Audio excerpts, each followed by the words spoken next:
ನೋಡಿ, ಬುಲ್ಡೋಸರ್ನ ನೋಡಿದಾಗ ನಿಮ್ಗೆ ಅನಿಸ್ಬೋದು ದೇಶದಲ್ಲಿ ಇದು ಯೋಗಿ ಮಾಡೆಲ್ ಅನ್ನೋದು ಗೊತ್ತಾಗಿದೆ.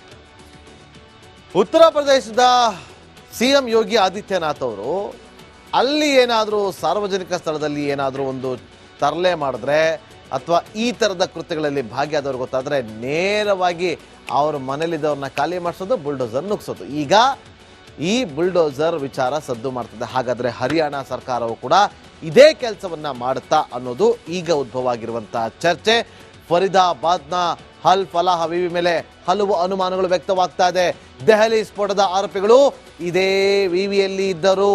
Terror doctor Umar, terror doctor Muzammil, terror doctor Shaheen Sahida ಇಲ್ಲೇ ಇದ್ದಿದ್ದು ಗೊತ್ತಾಗಿದೆ. ಇದೇ ವಿವಿಯಲ್ಲಿ ಷಡ್ಯಂತ್ರ ಮಾಡಿದ್ದಾರೆ ಈ ಎಲ್ಲಾ ಭಯೋತ್ಪಾದಕರು. ಹಾಗಾಗಿ ಬುಲ್ಡೋಸರ್ ಈಗ ಅಲ್ ಫಲಾಹ್ ವಿವಿ ಮೇಲೂ ಕೂಡ ನುಗ್ಗುತ್ತಾ ಅನ್ನುವ ಚರ್ಚೆಗಳು ಶುರುವಾಗಿದೆ. ಯಾಕೆ?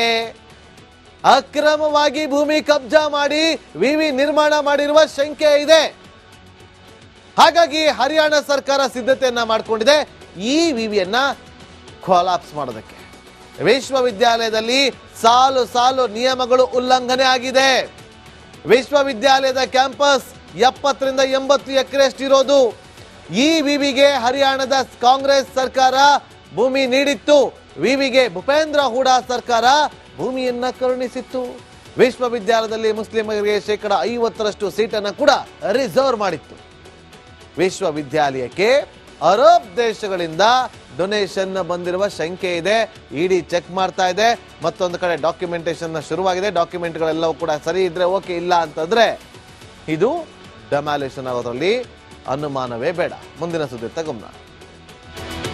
ನೋಡಿ, ಬುಲ್ಡೋಸರ್ನ ನೋಡಿದಾಗ ನಿಮ್ಗೆ ಅನಿಸ್ಬೋದು ದೇಶದಲ್ಲಿ ಇದು ಯೋಗಿ ಮಾಡೆಲ್ ಅನ್ನೋದು ಗೊತ್ತಾಗಿದೆ.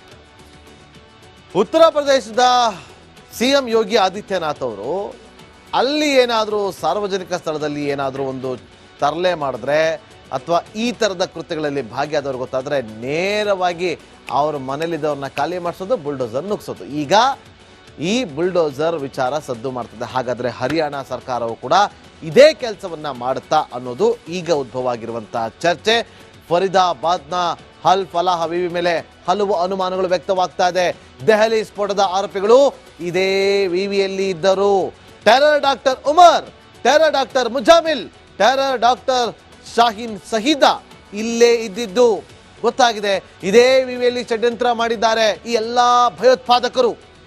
ಹಾಗಾಗಿ ಬುಲ್ಡೋಸರ್ ಈಗ ಅಲ್ ಫಲಾಹ್ ವಿವಿ ಮೇಲೂ ಕೂಡ ನುಗ್ಗುತ್ತಾ ಅನ್ನುವ ಚರ್ಚೆಗಳು ಶುರುವಾಗಿದೆ. ಯಾಕೆ? ಅಕ್ರಮವಾಗಿ ಭೂಮಿ ಕಬ್ಜಾ ಮಾಡಿ ವಿವಿ ನಿರ್ಮಾಣ ಮಾಡಿರುವ ಶಂಕೆ ಇದೆ.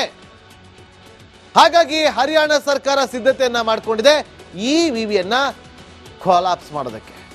ವಿಶ್ವವಿದ್ಯಾಲಯದಲ್ಲಿ ಸಾಲು ಸಾಲು ನಿಯಮಗಳು ಉಲ್ಲಂಘನೆ ಆಗಿದೆ. ವಿಶ್ವವಿದ್ಯಾಲಯದ ಕ್ಯಾಂಪಸ್ 70ರಿಂದ 80 ಎಕರೆಯಷ್ಟಿರೋದು. ಈ ವಿವಿಗೆ ಹರಿಯಾಣದ ಕಾಂಗ್ರೆಸ್ ಸರ್ಕಾರ ಭೂಮಿ ನೀಡಿತ್ತು. ವಿವಿಗೆ ಭೂಪೇಂದ್ರ ಹೂಡಾ ಸರ್ಕಾರ ಭೂಮಿಯನ್ನ ಕರುಣಿಸಿತ್ತು. ವಿಶ್ವವಿದ್ಯಾಲಯದಲ್ಲಿ ಮುಸ್ಲಿಮರಿಗೆ 50% ಸೀಟನ್ನು ಕೂಡ ರಿಸರ್ವ್ ಮಾಡಿತ್ತು. ವಿಶ್ವವಿದ್ಯಾಲಯಕ್ಕೆ ಅರಬ್ ದೇಶಗಳಿಂದ ಡೊನೇಷನ್ ಬಂದಿರುವ ಶಂಕೆ ಇದೆ. ಇಡಿ ಚೆಕ್ ಮಾಡ್ತಾ ಇದೆ.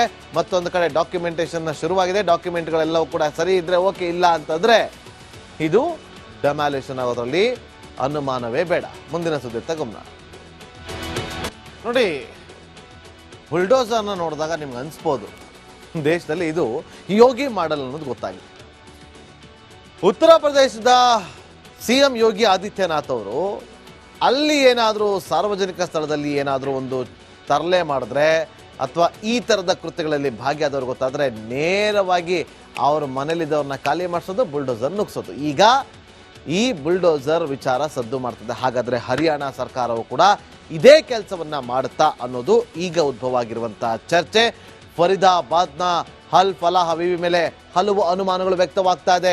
ದೆಹಲಿ ಸ್ಫೋಟದ ಆರೋಪಿಗಳು ಇದೇ ವಿವಿಯಲ್ಲಿ ಇದ್ದರು. Terror doctor Umar, terror doctor Muzammil, terror doctor Shaheen Sahida ಇಲ್ಲೇ ಇದ್ದಿದ್ದು ಗೊತ್ತಾಗಿದೆ. ಇದೇ ವಿವಿಯಲ್ಲಿ ಷಡ್ಯಂತ್ರ ಮಾಡಿದ್ದಾರೆ ಈ ಎಲ್ಲಾ ಭಯೋತ್ಪಾದಕರು. ಹಾಗಾಗಿ ಬುಲ್ಡೋಸರ್ ಈಗ ಅಲ್ ಫಲಾಹ್ ವಿವಿ ಮೇಲೂ ಕೂಡ ನುಗ್ಗುತ್ತಾ ಅನ್ನುವ ಚರ್ಚೆಗಳು ಶುರುವಾಗಿದೆ. ಯಾಕೆ? ಅಕ್ರಮವಾಗಿ ಭೂಮಿ ಕಬ್ಜಾ ಮಾಡಿ ವಿವಿ ನಿರ್ಮಾಣ ಮಾಡಿರುವ ಶಂಕೆ ಇದೆ. ಹಾಗಾಗಿ ಹರಿಯಾಣ ಸರ್ಕಾರ ಸಿದ್ಧತೆಯನ್ನ ಮಾಡಿಕೊಂಡಿದೆ ಈ ವಿವಿಯನ್ನ ಕೊಲಾಪ್ಸ್ ಮಾಡೋದಕ್ಕೆ. ವಿಶ್ವವಿದ್ಯಾಲಯದಲ್ಲಿ ಸಾಲು ಸಾಲು ನಿಯಮಗಳು ಉಲ್ಲಂಘನೆ ಆಗಿದೆ. ವಿಶ್ವವಿದ್ಯಾಲಯದ ಕ್ಯಾಂಪಸ್ 70ರಿಂದ 80 ಎಕರೆಯಷ್ಟಿರೋದು. ಈ ವಿವಿಗೆ ಹರಿಯಾಣದ ಕಾಂಗ್ರೆಸ್ ಸರ್ಕಾರ ಭೂಮಿ ನೀಡಿತ್ತು. ವಿವಿಗೆ ಭೂಪೇಂದ್ರ ಹೂಡಾ ಸರ್ಕಾರ ಭೂಮಿಯನ್ನ ಕರುಣಿಸಿತ್ತು. ವಿಶ್ವವಿದ್ಯಾಲಯದಲ್ಲಿ ಮುಸ್ಲಿಮರಿಗೆ 50% ಸೀಟನ್ನು ಕೂಡ ರಿಸರ್ವ್ ಮಾಡಿತ್ತು. ವಿಶ್ವವಿದ್ಯಾಲಯಕ್ಕೆ ಅರಬ್ ದೇಶಗಳಿಂದ ಡೊನೇಷನ್ ಬಂದಿರುವ ಶಂಕೆ ಇದೆ. ಇಡಿ ಚೆಕ್ ಮಾಡ್ತಾ ಇದೆ. ಮತ್ತೊಂದು ಕಡೆ ಡಾಕ್ಯುಮೆಂಟೇಶನ್ ಶುರುವಾಗಿದೆ. ಡಾಕ್ಯುಮೆಂಟ್ಗಳೆಲ್ಲವೂ ಕೂಡ ಸರಿ ಇದ್ರೆ ಓಕೆ, ಇಲ್ಲ ಅಂತಂದ್ರೆ ಇದು ಡೆಮಾಲಿಷನ್ ಆಗೋದ್ರಲ್ಲಿ ಅನುಮಾನವೇ ಬೇಡ. ಮುಂದಿನ ಸುದ್ದಿ ಗಮನ ನೋಡಿ. ಬುಲ್ಡೋಸರ್ನ ನೋಡಿದಾಗ ನಿಮ್ಗೆ ಅನ್ಸ್ಬೋದು ದೇಶದಲ್ಲಿ ಇದು ಯೋಗಿ ಮಾಡಲ್ ಅನ್ನೋದು ಗೊತ್ತಾಗಿದೆ. ಉತ್ತರ ಪ್ರದೇಶದ ಸಿಎಂ ಯೋಗಿ ಆದಿತ್ಯನಾಥ್ ಅವರು ಅಲ್ಲಿ ಏನಾದರೂ ಸಾರ್ವಜನಿಕ ಸ್ಥಳದಲ್ಲಿ ಏನಾದರೂ ಒಂದು ತರಲೆ ಮಾಡಿದ್ರೆ ಅಥವಾ ಈ ಥರದ ಕೃತ್ಯಗಳಲ್ಲಿ ಭಾಗಿಯಾದವ್ರು ಗೊತ್ತಾದರೆ ನೇರವಾಗಿ ಅವ್ರ ಮನೇಲಿದ್ದವ್ರನ್ನ ಖಾಲಿ ಮಾಡಿಸೋದು, ಬುಲ್ಡೋಸರ್ ನುಗ್ಸೋದು. ಈಗ ಈ ಬುಲ್ಡೋಸರ್ ವಿಚಾರ ಸದ್ದು ಮಾಡ್ತದೆ. ಹಾಗಾದರೆ ಹರಿಯಾಣ ಸರ್ಕಾರವು ಕೂಡ ಇದೇ ಕೆಲಸವನ್ನ ಮಾಡುತ್ತಾ ಅನ್ನೋದು ಈಗ ಉದ್ಭವ ಆಗಿರುವಂತಹ ಚರ್ಚೆ. ಫರೀದಾಬಾದ್ನ ಅಲ್ ಫಲಾಹ್ ವಿವಿ ಮೇಲೆ ಹಲವು ಅನುಮಾನಗಳು ವ್ಯಕ್ತವಾಗ್ತಾ ಇದೆ. ದೆಹಲಿ ಸ್ಫೋಟದ ಆರೋಪಿಗಳು ಇದೇ ವಿವಿಯಲ್ಲಿ ಇದ್ದರು. Terror doctor Umar, terror doctor Muzammil, terror doctor Shaheen Sahida ಇಲ್ಲೇ ಇದ್ದಿದ್ದು ಗೊತ್ತಾಗಿದೆ. ಇದೇ ವಿವಿಯಲ್ಲಿ ಷಡ್ಯಂತ್ರ ಮಾಡಿದ್ದಾರೆ ಈ ಎಲ್ಲಾ ಭಯೋತ್ಪಾದಕರು. ಹಾಗಾಗಿ ಬುಲ್ಡೋಸರ್ ಈಗ ಅಲ್ ಫಲಾಹ್ ವಿವಿ ಮೇಲೂ ಕೂಡ ನುಗ್ಗುತ್ತಾ ಅನ್ನುವ ಚರ್ಚೆಗಳು ಶುರುವಾಗಿದೆ. ಯಾಕೆ? ಅಕ್ರಮವಾಗಿ ಭೂಮಿ ಕಬ್ಜಾ ಮಾಡಿ ವಿವಿ ನಿರ್ಮಾಣ ಮಾಡಿರುವ ಶಂಕೆ ಇದೆ. ಹಾಗಾಗಿ ಹರಿಯಾಣ ಸರ್ಕಾರ ಸಿದ್ಧತೆಯನ್ನ ಮಾಡಿಕೊಂಡಿದೆ ಈ ವಿವಿಯನ್ನ ಕೊಲಾಪ್ಸ್ ಮಾಡೋದಕ್ಕೆ. ವಿಶ್ವವಿದ್ಯಾಲಯದಲ್ಲಿ ಸಾಲು ಸಾಲು ನಿಯಮಗಳು ಉಲ್ಲಂಘನೆ ಆಗಿದೆ. ವಿಶ್ವವಿದ್ಯಾಲಯದ ಕ್ಯಾಂಪಸ್ 70ರಿಂದ 80 ಎಕರೆಯಷ್ಟಿರೋದು. ಈ ವಿವಿಗೆ ಹರಿಯಾಣದ ಕಾಂಗ್ರೆಸ್ ಸರ್ಕಾರ ಭೂಮಿ ನೀಡಿತ್ತು. ವಿವಿಗೆ ಭೂಪೇಂದ್ರ ಹೂಡಾ ಸರ್ಕಾರ ಭೂಮಿಯನ್ನ ಕರುಣಿಸಿತ್ತು. ವಿಶ್ವವಿದ್ಯಾಲಯದಲ್ಲಿ ಮುಸ್ಲಿಮರಿಗೆ 50% ಸೀಟನ್ನು ಕೂಡ ರಿಸರ್ವ್ ಮಾಡಿತ್ತು. ವಿಶ್ವವಿದ್ಯಾಲಯಕ್ಕೆ ಅರಬ್ ದೇಶಗಳಿಂದ ಡೊನೇಷನ್ ಬಂದಿರುವ ಶಂಕೆ ಇದೆ. ಇಡಿ ಚೆಕ್ ಮಾಡ್ತಾ ಇದೆ. ಮತ್ತೊಂದು ಕಡೆ ಡಾಕ್ಯುಮೆಂಟೇಶನ್ ಶುರುವಾಗಿದೆ. ಡಾಕ್ಯುಮೆಂಟ್ಗಳೆಲ್ಲವೂ ಕೂಡ ಸರಿ ಇದ್ರೆ ಓಕೆ, ಇಲ್ಲ ಅಂತಂದ್ರೆ ಇದು ಡೆಮಾಲಿಷನ್ ಆಗೋದ್ರಲ್ಲಿ ಅನುಮಾನವೇ ಬೇಡ. ಮುಂದಿನ ಸುದ್ದಿ ಗಮನ ನೋಡಿ. ಬುಲ್ಡೋಸರ್ನ ನೋಡಿದಾಗ ನಿಮ್ಗೆ ಅನ್ಸ್ಬೋದು ದೇಶದಲ್ಲಿ ಇದು ಯೋಗಿ ಮಾಡಲ್ ಅನ್ನೋದು ಗೊತ್ತಾಗಿದೆ. ಉತ್ತರ ಪ್ರದೇಶದ ಸಿಎಂ ಯೋಗಿ ಆದಿತ್ಯನಾಥ್ ಅವರು ಅಲ್ಲಿ ಏನಾದರೂ ಸಾರ್ವಜನಿಕ ಸ್ಥಳದಲ್ಲಿ ಏನಾದರೂ ಒಂದು ತರಲೆ ಮಾಡಿದ್ರೆ ಅಥವಾ ಈ ಥರದ ಕೃತ್ಯಗಳಲ್ಲಿ ಭಾಗಿಯಾದವ್ರು